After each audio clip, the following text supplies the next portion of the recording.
مجھے لاہور میں رنگیلا صاحب لے کر آئے، سعید خان صاحب، مجھے انہوں نے انٹروڈیوس کرایا. میرا تعلق ملتان سے ہے، تو مجھے 1990 میں، مجھے آج ماشاءاللہ 27 ایئرز ہو گئے، 27 سال ہو گئے، تو مجھے لاہور میں، تو مالک نے، لاہور ایک ہمارا ایک ایسی جگہ ہے، اللہ اس کو تا حیات قائم و دائم رکھے، کہ یہاں میں سمجھتا ہوں منافقت نہیں ہے. یہاں جس کو کام آتا ہے نا، لاہور نے کہا یہ تیرا شہر ہے. یہ سب سے بڑی لاہور کی کوالٹی ہے کہ اس میں یہ نہیں دیکھتا کہ یار یہ آدمی ہے نا کسی اور شہر سے آیا یا کہیں، جس کو کام آتا نا، لاہور نے کہا یہ تیرا شہر ہے. میں اصل میں اس فیلڈ میں آنے کی ایک وجہ بس یہ بھی تھی، میں اصل میں مجھے شوق تھا پینٹنگ کا، میں پینٹر تھا شروع سے، اور میں سینماؤں کے بورڈ لکھتا تھا، دیواریں لکھتا تھا. وہ بھی بات فنون لطیفہ میں آ جاتی ہے. تو بس یہ شوق مجھے نہ لے آیا، مجھے سید محسن گیلانی صاحب اس فیلڈ میں لے کر آئے.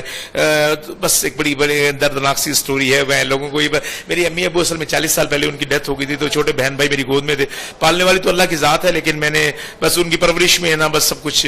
یہ پھر دکھ اتنا تھا کہ وہ محسن بھائی کہیں گے جو زیادہ انسان کو جو دکھی ہوتا ہے نا، وہ لوگوں کو زیادہ احساس سکتا ہے. تو بس شاید یہ وجہ تھی. پھر لوگوں کا میں کہتا ہوں جی فنکار ہونا ایک الگ چیز ہے، اصل چیز ہے انسان ہونا.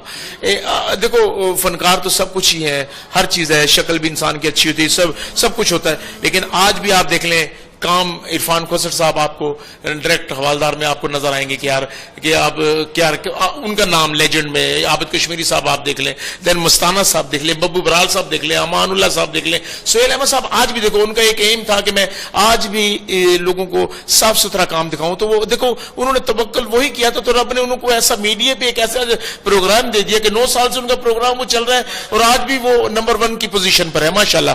تو میں آنے والے جتنے بھی جو ینگ جنریشن ہے ان سے کہوں گا بیٹا دیکھو زیادہ کام اس ٹائم، کیونکہ ٹیلی ویژن کا جو کام ہے وہ بھی کراچی چلا گیا ہے، یہاں صرف لاہور میں ٹاک شو ہو رہے ہیں. اس ٹائم بڑا نا اسٹیج پر ہمیں نا رائٹروں کو تلاش کرنا چاہیے، ان کے مطابق ہمیں ڈرامہ کرنا چاہیے، تاکہ اسکرپٹ پہ تک نا. دیکھو سر میں سمجھتا ہوں جگت کی کوئی عمر نہیں ہے. اگر جگت کی ویلیو ہوتی ہے نا تو آج کبھی صاحب کام نہ کر رہے ہوتے.